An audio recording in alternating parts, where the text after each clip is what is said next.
دوستوں، میں ہوں داؤد اور آپ دیکھ رہے ہیں داؤد جی یوٹیوب چینل۔ اگر آپ لوگوں کو ویڈیو پسند آئے تو پلیز لائک اینڈ سبسکرائب ضرور کریے گا۔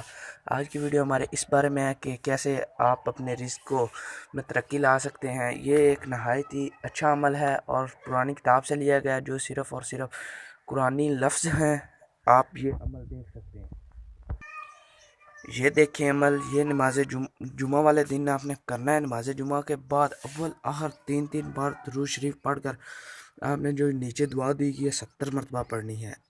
یہ ساتھ میں ثبوت بھی ایک جمعہ سے دوسرا جمعہ نہ ہونے پائے گا کہ اللہ تعالیٰ اس کو نگر بنا دے گا۔ تو شرط یہ ہے کہ آپ نے سلام پھیرنے کے بعد اسی جگہ بیٹھے رہنا ہے، دعا وغیرہ مانگ لینی ہے۔ آپ نے پہلو نہیں بدلنا، یعنی کہ آپ نے ہلنا جلنا نہیں ہے۔ تو آپ 3 بار درود شریف ابراہیمی پہلے پڑھ رہی ہیں اور اس کے درمیان یہ دعا پڑھ لیں، بسم اللہ الرحمن الرحیم، المطیع هو اللہ۔ پھر آپ نے یہ 70 بار یہ دعا پڑھنی ہے۔ اس کے بعد آپ نے پھر 3 مرتبہ درود شریف پڑھنا ہے اور دعا مانگنی ہے۔ تو انشاءاللہ آپ کے رزق میں بے حد ترقی ہوگی۔ اگر آپ کو ویڈیو پسند آئے تو پلیز لائک اینڈ شیئر ضرور کریے گا۔ سبسکرائب کرنا نہ بھولیے میرے چینل کو۔ اگر آپ اس کو لائک اور سبسکرائب